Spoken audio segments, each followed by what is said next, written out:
Quero cumprimentá-los com um bom dia caloroso. Amém, meus irmãos? Glória a Deus. Meus irmãos, abra sua Bíblia aí, por gentileza, no segundo livro de Crônicas, capítulo 29. Hoje nós estaremos tratando aqui a lição de número 8 da revista, cujo tema vem a calhar com o momento que estamos passando, e na verdade é uma continuação muito oportuna daquilo que o pastor Alain, no domingo passado, ministrou aqui na EBD. O tema da nossa lição de hoje é confiar no Senhor em todo o tempo. Olha que desafio que é esta lição. Nós somos desafiados a todo o tempo. Não é simplesmente no momento bom, mas no momento de aflição, no momento de dificuldade, a estarmos constantemente depositando a nossa confiança no Senhor. Eu, ao longo da semana, eu estudei a lição, fui muito abençoado, fui muito edificado pessoalmente pelo conteúdo, e o meu desejo é que o Senhor, assim como eu fui abençoado, o Senhor promova em seu coração algo diferente para que nós saiamos daqui transformados pelo poder único e exclusivo da palavra do Senhor.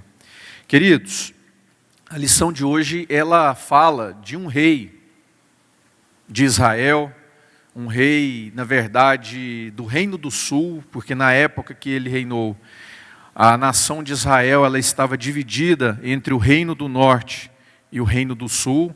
Das 12 tribos, 10 ficaram no Reino do Norte e 2 tribos ficaram no Reino do Sul. A tribo de Judá e a tribo de Benjamim.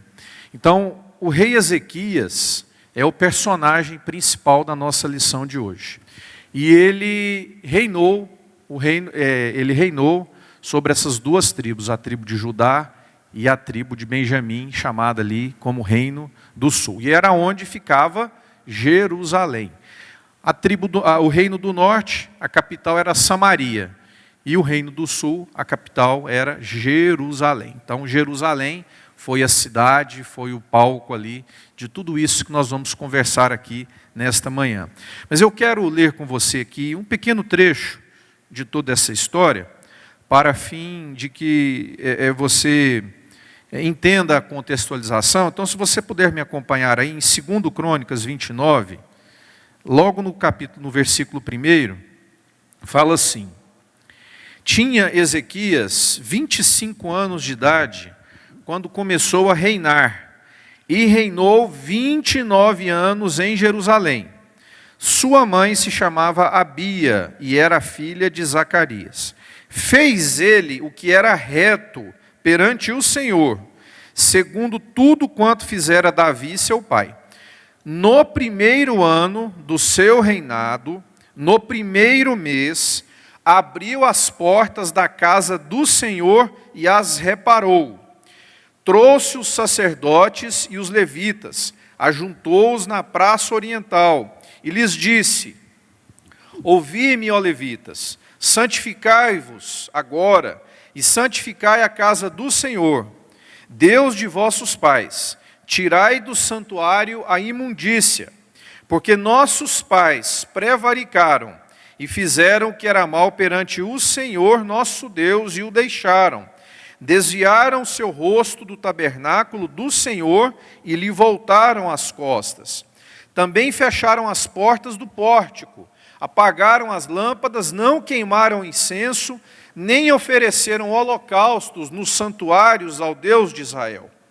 Pelo que vejo, grande ira do Senhor sobre Judá e Jerusalém, e os entregou ao terror, ao espanto e aos assobios, como vós o estáis vendo com os próprios olhos. Porque eis que nossos pais caíram à espada, e por isso nossos filhos, nossas filhas e nossas mulheres estiveram em cativeiro. Agora estou resolvido a fazer aliança com o Senhor, Deus de Israel, para que se desvie de nós o ardor da sua ira. Filhos meus, não sejais negligentes, pois o Senhor vos escolheu para estardes diante dele para o servirdes, para serdes seus ministros e queimardes incenso. Pula agora aí para o versículo 17. Começaram, pois, a santificar no primeiro dia do primeiro mês, ao 8º dia do mês, vieram ao pórtico do Senhor e santificaram a casa do Senhor em 8 dias. No 16º dia do mês, acabaram. E finalmente, o versículo 36 apenas, o último versículo aí do capítulo. Ezequias e todo o povo se alegraram por causa daquilo que Deus fizera para o povo, porque subitamente se fez esta obra. Amém. Em algumas versões, esse versículo aqui, 36, diz assim da Bíblia: Deus estabeleceu uma base firme para o povo e fez isso muito rapidamente. Glória a Deus. Meus irmãos, deixa eu falar para vocês um pouquinho desse personagem aqui chamado Ezequias. O rei Ezequias foi o 13º rei de Judá. Ele é filho e ele sucedeu o seu pai no trono. Ele é filho de Acás, um rei muito mau. O seu pai foi um rei perverso. Mas Ezequias, a lição de hoje aborda uma pessoa que andou segundo os caminhos e as diretrizes do Senhor. Com 25 anos de idade, meus irmãos, ele se tornou rei em absoluto. A Bíblia, inclusive, destaca que ele seguiu os exemplos de Davi, no sentido do zelo e do cuidado para com a casa de Deus. Queridos, Ezequias recebeu o reinado, recebeu o reino do sul em um momento muito difícil. Como eu falei aqui, o seu pai Acás, ele foi muito cruel. Ele era um ditador, um assassino, e chegou ao ponto, percebam, de mandar queimar alguns de seus filhos vivos, como oferta e sacrifício a deuses pagãos. Agora vocês pensem a tristeza que Deus olhava aquilo. O rei de Judá, com o trono estabelecido em Jerusalém, matando filhos seus vivos, mandando queimar vivos, como adoração e idolatria a deuses pagãos. Então, foi um rei que conduziu Jerusalém para guerras muito complicadas, para guerras emblemáticas. Para vocês terem ideia, teve uma batalha com o povo da Síria, com o povo sírio na época, e em um único dia, no reinado de Acás, o povo sírio matou 120 mil homens em Judá. Eu estava ontem, por curiosidade, imaginando assim, que tanto que seria 120 mil pessoas. Aí eu fui olhar assim, é mais ou menos uma cidade igual Caldas Novas. População de uma cidade igual Caldas Novas. Pense, uma população toda, uma cidade toda sendo exterminada em um único dia. E a palavra de Deus traz com detalhes que foram homens poderosos que foram mortos em um único dia. E nesta mesma batalha, mais de 200 mil mulheres, crianças e jovens foram levadas prisioneiras e entregues para o reino do norte, para o povo, os seus co-irmãos do reino do norte. Isso por conta da maldade que esse homem praticava. Além disso, o tesouro, o templo, o tabernáculo, que foi totalmente saqueado nessa gestão aí de Acás. Meus irmãos, então é nesse cenário que o seu filho Ezequias, ele assume o reino do sul, em um momento muito difícil, um momento de total descontrole na área política, na área militar, na área espiritual de Jerusalém. Mas a gente vê então, com o exemplo, e nós vamos confirmar isso aqui na palavra, que a atitude de Ezequias mudou por completo a história de Jerusalém, da história do povo de Deus. Porque, não sei se vocês observaram na leitura que nós acabamos de fazer, Ezequias, tão logo ele assume o trono, e eu fiz questão de ler aí o versículo 17 com a igreja, nós vemos que logo no primeiro dia de seu reinado, ele assumiu as rédeas, ele assumiu o comando da situação e determinou que fosse restaurado e que fosse retirada toda a idolatria e todo o paganismo da nação de Israel. Logo no primeiro dia, Ezequias, ele toma posições de natureza urgente. Meus irmãos, Ezequias, se vocês forem ler, toda a história de Ezequias é uma história maravilhosa, porque Ezequias era um homem comum, como eu e você. Embora ele vir de uma linhagem real, que talvez eu e você não tenhamos, mas Ezequias, ele errou. A Bíblia mostra relatos de erro. Mas o que diferenciou Ezequias de muitos outros reis é porque sempre quando ele errava, ele era rápido em reconhecer o seu erro e pedir perdão a Deus. E Deus ouvia as suas orações. Não é tema da nossa lição aqui especificamente, mas logo quando acaba um problema aí de uma batalha com os assírios, que eu vou falar daqui a pouquinho, a Bíblia diz que Ezequias ele é acometido de uma enfermidade, e o profeta Isaías chega nele e fala: olha, Deus mandou falar para você consertar a sua vida, porque você vai morrer. E aí Isaías sai da presença de Ezequias e vai embora. Quando Isaías chega na esquina, Deus fala para Isaías: volta e dá outro recado. Nesse período de Isaías andar um quarteirão, Ezequias já tinha dobrado o seu joelho, já tinha reconhecido o que precisava mudar, a oração dele já tinha chegado até Deus, e Deus já tinha dado o recado para Isaías voltar e falar para ele: olha, a oração que você acabou de fazer chegou até Deus, e Deus mandou te dizer que Ele ouviu a sua oração e te dá mais 15 anos de vida. Ezequias, então, ele é conhecido, similarmente a Davi, por um homem que errava, mas sabia corrigir os seus erros. Então, meus irmãos, Ezequias, ele é uma pessoa que assume completamente a nação de Israel, o Reino do Sul destruído. E se você depois quiser estudar com um pouquinho mais de tempo, com profundidade, essa história está contida lá no segundo livro de Reis, capítulo 18, segundo Crônicas 29, e também lá no livro do profeta Isaías, a partir do versículo 36. Queridos, Ezequias é uma pessoa tão especial na palavra de Deus, que o Salmo 116, muito conhecido por nós, muitos teólogos, muitos estudiosos da palavra de Deus atribuem a autoria do Salmo 16 a Ezequias. Principalmente lá, aquele salmo conhecido pelo versículo 12, que diz: que darei ao Senhor por todos os benefícios, ou por todos os beneplácitos para comigo? Como posso compensar o Eterno pelas bênçãos que Ele derramou sobre mim?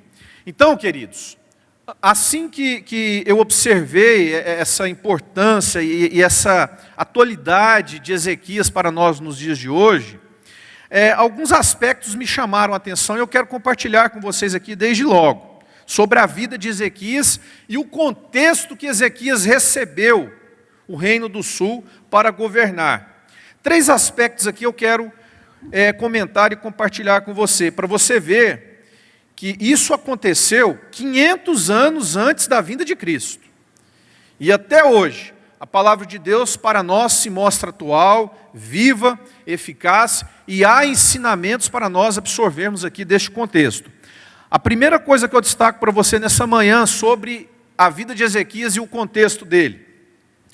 Ezequias, ele vem de uma família, de uma ascendência muito cruel, má, perversa, totalmente fora dos caminhos do Senhor. Mas nem por isso, preste atenção, mas nem por isso Ezequias optou em seguir os caminhos do seu pai. Se a gente for fazer uma análise em todo o contexto, há inclusive relatos que por um determinado período, Ezequias ainda garoto, ele governou em conjunto com seu pai Acás. O que significa isso? Isso significa dizer que Ezequias foi testemunha ocular de toda a maldade que seu pai fazia para com o povo, inclusive com a sua família. Provavelmente Ezequias viu o seu pai mandar queimar vivos seus irmãos. Mas, nem por isso, nem pelo fato dele vir de uma ascendência cruel, de uma ascendência monstruosa, ele foi obrigado a seguir este caminho.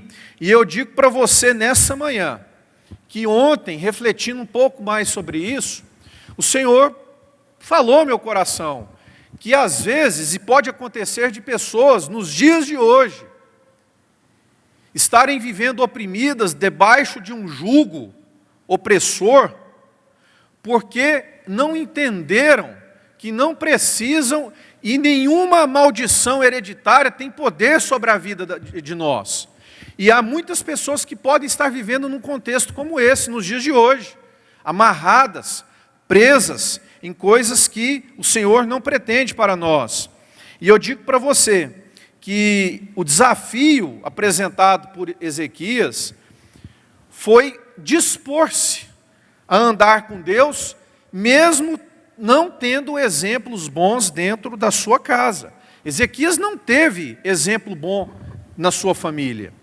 As referências dele eram as piores possíveis. Embora a palavra de Deus ter dito aqui, estar dito na Bíblia, que a sua mãe era uma mulher de oração. Talvez nisso também muito da base de Ezequias veio da persistência da oração de sua mãe. Ele não misturou a fé com o paganismo, ele contestou todo tipo de idolatria na nação de Israel. Ele decidiu traçar o caminho da sua história. É o poder de decisão, meus irmãos. É o poder de você ser o que você decidir que vai ser. Qual que é o legado que você pretende deixar para a sua descendência? É que nem aquela ilustração de dois irmãos, e onde um irmão venceu na vida e o outro foi preso. E um repórter então chega para esses dois irmãos e pergunta: o que foi que aconteceu com vocês? Por que vocês tomaram esses caminhos tão diferentes? E a resposta de ambos foi a mesma. Sabe qual foi a resposta de ambos? É porque meu pai foi um alcoólatra. Então quer dizer, diante de um cenário ruim, aqueles dois filhos tiveram a opção de determinar qual seria o seu destino, qual seria o seu caminho. Um optou em rejeitar aquilo do pai e buscou o sucesso, buscou a prosperidade. E o outro resolveu seguir os caminhos do pai. Meus irmãos, então, a primeira coisa que eu quero destacar para você aqui, nessa situação, nesse contexto de Ezequias, é que realmente o cenário de Ezequias, ele não era favorável. Todavia, Ezequias teve a opção, e nós temos a opção de decidirmos qual caminho que nós queremos tomar adiante. E a segunda coisa que eu quero destacar, logo de início em análise à vida de Ezequias, é que é a sua decisão, é o que importa. Será que você pode repetir isso comigo num ato de fé, assim, ó, a minha decisão é o que importa. Eu não ouvi, eu só vi assim, as boquinhas assim, ó, atrás das máscaras, ficar assim, ó. Você pode repetir comigo? A minha decisão é o que importa. Vocês prestaram atenção no que nós lemos aqui? Chega aqui no versículo 10, que nós lemos, Ezequias fala o seguinte: agora estou resolvido a fazer aliança com o Senhor, Deus de Israel.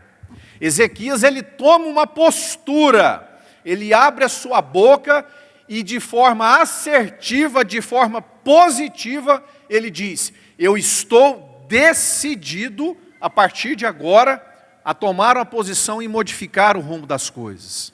Sabe por quê? Tem muita gente que fica andando em círculo e as coisas não rompem na vida, porque efetivamente não tomou uma decisão, em primeiro lugar, para consigo mesmo, e dizer, eu agora estou decidido em mudar a minha vida, em mudar aquilo que importa. Meus irmãos, percebam que não são as pessoas que têm o poder sobre a minha vida e sobre a sua vida, de dizer como que a nossa vida tem que ser. Essa decisão, ela é única e cabe exclusivamente a nós mesmos. E eu quero dizer para você que não é macumba, não é feitiçaria, não é praga que vão jogar em você, não é nenhum determinismo, não é nenhuma sorte que vai determinar o seu futuro. O que vai determinar o seu futuro, eu vou te dizer agora, é a forma que você se posiciona consigo mesmo e determina obedecer isso aqui que a palavra de Deus diz. Você não deve aceitar praga na sua vida, você não aceita, está rejeitado macumba, feitiçaria, tudo aquilo que as pessoas falam de você, que lançam contra você, isso não tem poder sobre a sua vida, porque cabe único e exclusivamente a você determinar o futuro que você quer ter. Isso é o que importa, e esse é o exemplo que nós vemos aqui na vida de Ezequias. Ele tomou uma decisão, eu não aceito essa vida de passado que meu pai apresentou para o povo, eu estou agora determinado a mudar isso aqui. E será que isso está falando com você nessa manhã? Será que o Espírito está sondando o seu coração para te mostrar áreas que hoje estão sendo clamadas para mudanças radicais? Meus irmãos, quando essa decisão de mudar, ela converge para aquilo que Deus aprova, algo sobrenatural pode acontecer em nossas vidas. Porque quando nós decidimos mudar o rumo da nossa história, e essa decisão tem aprovação do Senhor, acontece as bênçãos em nossas vidas decorrentes da obediência. O que está lá em Deuteronômio 28, que você será bendito na cidade, você será bendito no campo, bendito será o fruto do teu ventre, bendito será o fruto do teu trabalho, o fruto dos teus animais, bendito você vai ser ao entrar, bendito você será ao sair, o Senhor te confirmará para si como povo santo, que Ele vai te colocar como cabeça e não por cauda, e se isso tudo acontecer, se você decidir andar e obedecer os caminhos do Senhor. Ezequias resolveu por conta própria e disse, agora estou decidido a colocar as coisas em ordem. E eu te pergunto agora nessa manhã, na sua vida hoje, será que há coisas que estão precisando ser colocadas em ordem? Será que a que nível que está o seu comprometimento? A que nível está a sua fé perante o Senhor, ao ponto de você chegar hoje, nesta manhã, e fazer uma oração para Deus, dizer, Senhor, hoje eu estou disposto a tomar uma decisão, agora, hoje, nesse instante, eu estou disposto a renovar uma aliança contigo, e consertar a minha casa, e consertar a minha vida. O interessante, meus irmãos, é que a revista, ela chama a atenção, ela faz uma observação, até como ponto de partida, que me chamou muita atenção, que assim como Ezequias priorizou arrumar a casa de Deus, nós também temos uma prioridade em absoluto perante o Senhor, que é de estabelecer o nosso altar pessoal perante Deus. A nossa vida devocional, acima de tudo, ela tem que estar arranjada. Porque não adianta nada se nós, como pessoas, estivermos sem sintonia com o Senhor, as demais coisas, elas não fluem da forma como Deus espera. Então, a primeira coisa, nós precisamos estabelecer como prioridade a restauração do nosso altar. E a terceira coisa que eu chamo a atenção e destaco aqui sobre Ezequias, é que essa atitude de decidir colocar a nossa vida em ordem, meus irmãos, colocar a nossa casa em ordem, ela tem que ser tomada com prioridade, ela tem que ser tomada com urgência, tem que ter relevância, isso tem que ter a devida importância em nossas vidas. Eu fiz questão e reitero mais uma vez, logo no primeiro dia de reinado, Ezequias mandou arrumar tudo que precisava arrumar. E nós percebemos que muitas coisas em nossas vidas vão ficando para um segundo instante, para um terceiro instante, e aquilo que tem que ser dado prioridade, isso vai ficando para depois. O exemplo de Ezequias nos mostra que a casa precisa ser colocada em ordem, a nossa vida devocional para com Deus, ela tem que ser colocada em ordem, se porventura precisar, e isso requer urgência de nós. Nós não podemos postergar para no dia seguinte aquilo que pode e tem que ser feito hoje. Nós devemos restaurar primeiro, meus irmãos, o nosso altar, para depois buscar aí as demais coisas, amém? Então até aqui, olha o que nós já estamos vendo aqui sobre a vida de Ezequias. A minha decisão é o que importa, amém? A sua decisão é o que vai ditar o que você quer para a sua vida. Segundo, estou resolvido em fazer uma aliança com o Senhor e não posso deixar para depois o que tem que ser feito hoje.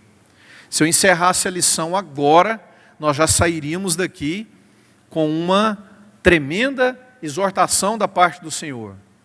Colocar a nossa vida em ordem, estabelecer o altar de Deus novamente, estabelecer o altar de Deus novamente como prioridade e reformar a nossa vida por um todo. Amém, meus irmãos? Bom, dando seguimento à nossa lição, a revista, ela propõe que em meio ao caos, a igreja deve se posicionar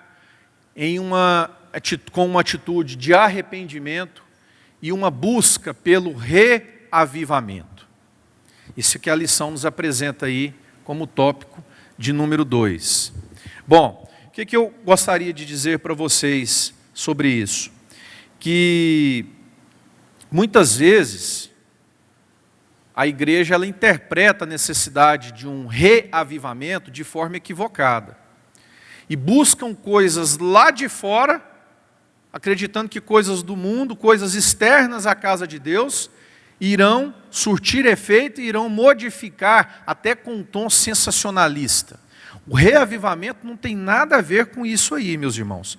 O reavivamento não é estilo de culto, não é a presença exacerbada de dons espirituais ou manifestações de milagres. Reavivamento não é isso.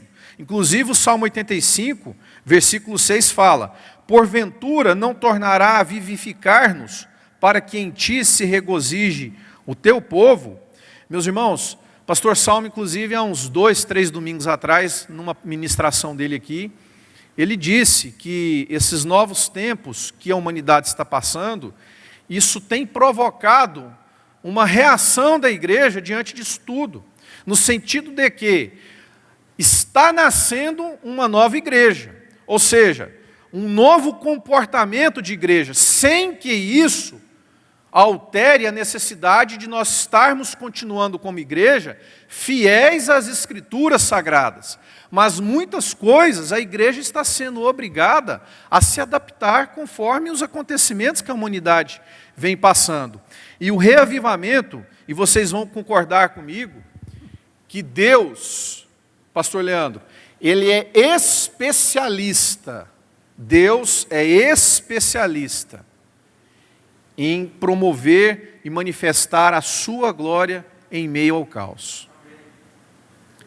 Deus manifestou a glória dele, Deus demonstrou amor para com aquele povo de Jerusalém, com o povo de Judá, por causa da postura de um único homem.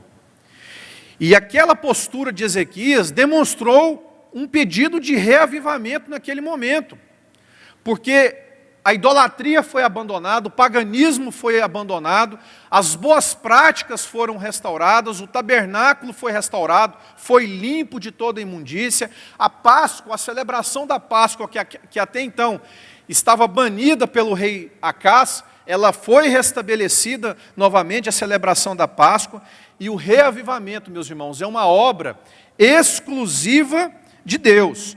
O reavivamento, eu anotei uma coisa interessante aqui para compartilhar com vocês. O reavivamento da igreja é uma questão urgente, porque Deus havia chamado Israel para fazer diferença entre os povos e para que fosse luz entre as demais nações. E é interessante, é que em meio às crises, em meio às oportunidades que são geradas, a igreja do Senhor sempre ela é desafiada a se levantar e buscar maiores e melhores oportunidades de intimidade com o Senhor. Deixa eu te dizer uma coisa, nos tempos de hoje, nos tempos difíceis que a humanidade está passando, nós, como igreja do Senhor, somos desafiados pela Escritura Sagrada a reavivar o tempo que a humanidade passa. Esse reavivamento, ele vem de Deus, e cabe à igreja simplesmente pedir a Deus que reavive a sua igreja. E quando a igreja estiver reavivada, aí nós faremos diferença lá fora. E será que eu e você estamos conscientes ao ponto de nos inquietarmos nesta manhã e de fazermos uma oração franca a Deus e pedirmos a Ele que entre com a sua providência e reavive a sua igreja? Ou será que a gente está disposto simplesmente a continuar sentado em nossos bancos e esperar que alguém que ore, entre aspas, mais forte, com mais intensidade de fé, alcance o coração e os ouvidos de Deus e o favor de Deus alcance a toda a igreja? Quero dizer para você que cabe a você orar e pedir este reavivamento. Cabe a mim orar e pedir este reavivamento, porque como disse muito bem aqui a pastora Dilma, minutos atrás, eu e você somos sacerdotes na casa do Senhor.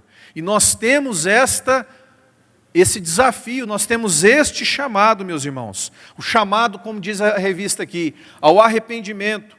O chamado de querer mais a presença de Deus. Um chamado de querer buscar mais a intimidade, a comunhão com Deus. E principalmente, a prática da oração, até chegar ao ponto de uma intimidade tão profunda com o Senhor, que os pilares de um avivamento, eles cheguem e batam às portas da nossa querida igreja. Amém? Mas a história não para aí.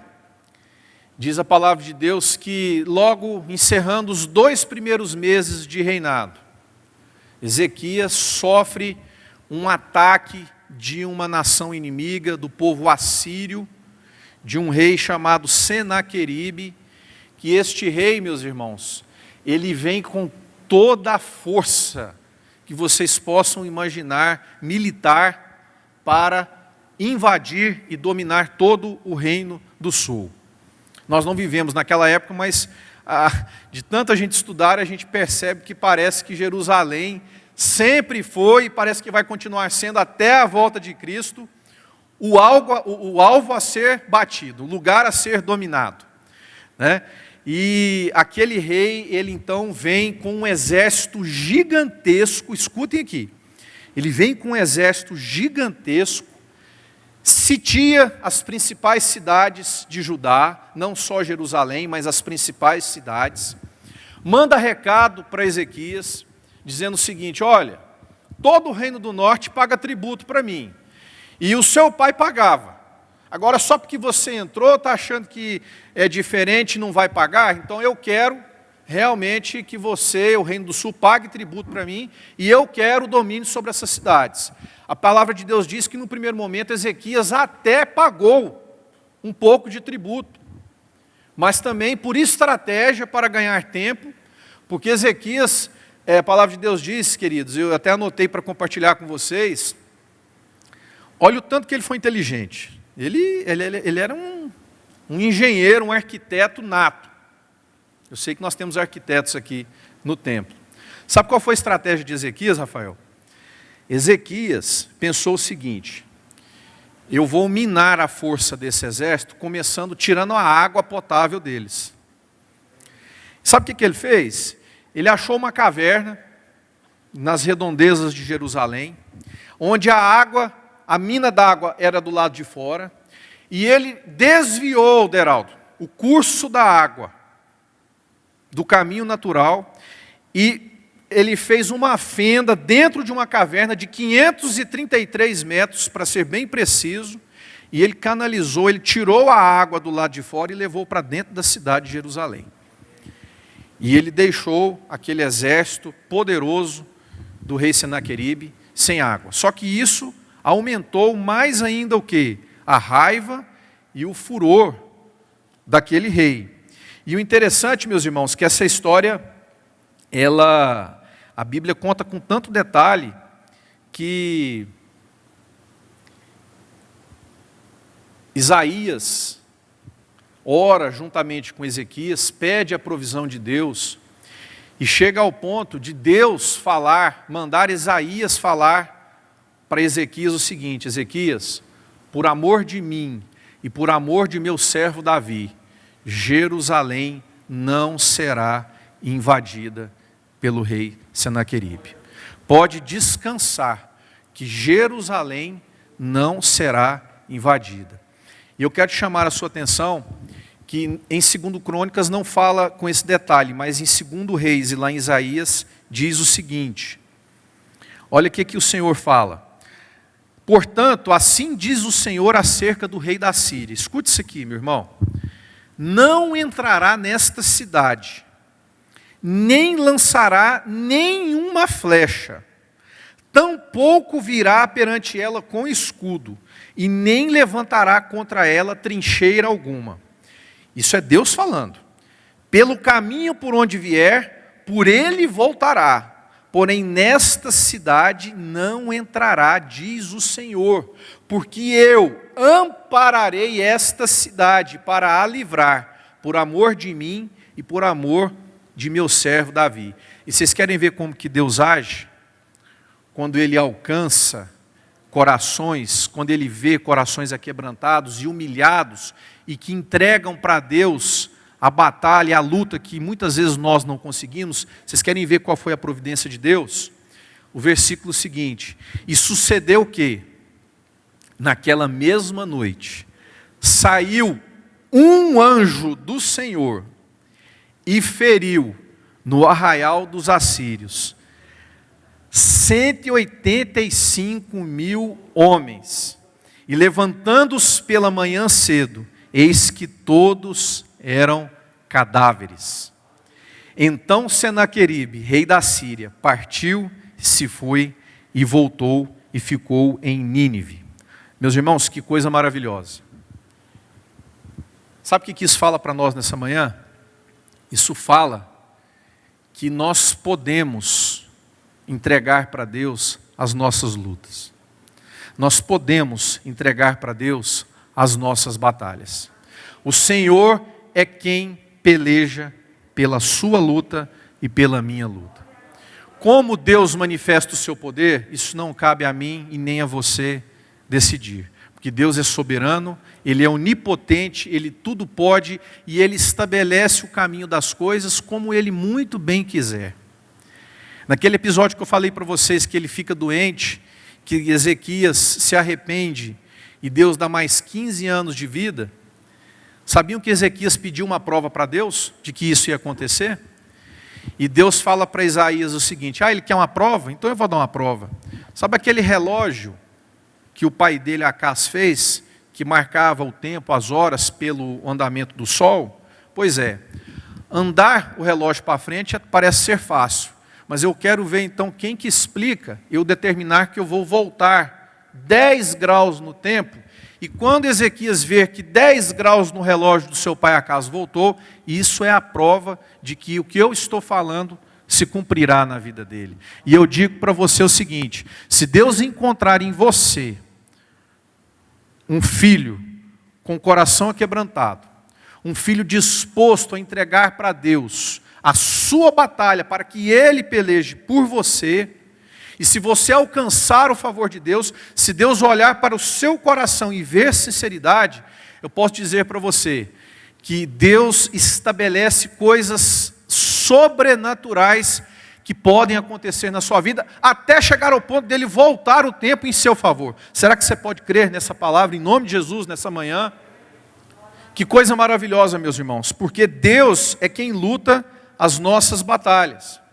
E eu vou caminhando já para o encerramento da lição, e eu quero aqui, humildemente, de uma forma profética, liberar sobre a sua vida uma palavra que Ezequias liberou para o seu povo. Essa palavra está lá em 2 Crônicas 32, versículos 6 e 7. E eu quero liberar essa palavra sobre a sua vida. Disse assim Ezequias ao seu povo: e pôs capitães de guerra sobre o povo, e reuniu-os na praça da porta da cidade, e falou-lhes ao coração, dizendo, e o Senhor fala isso para você nesta manhã, meu querido: esforçai-vos e tende bom ânimo, não temais, nem vos espanteis por causa do rei da Síria, nem por causa de toda a multidão que está com ele. Escute agora, porque há um maior conosco do que com ele. Eu quero liberar essa palavra para você nessa manhã, que há uma pessoa, há um Deus, que tudo pode em sua vida e é maior que todas as circunstâncias que porventura estejam rondando a sua vida. Acredite nessa palavra. Creia que o Senhor é quem pode pelejar e lutar a sua batalha. Entrega o teu caminho ao Senhor. Confia nele. Endireita o teu caminho. E o mais Ele fará na sua vida. Toma posse disso em nome de Jesus nessa manhã.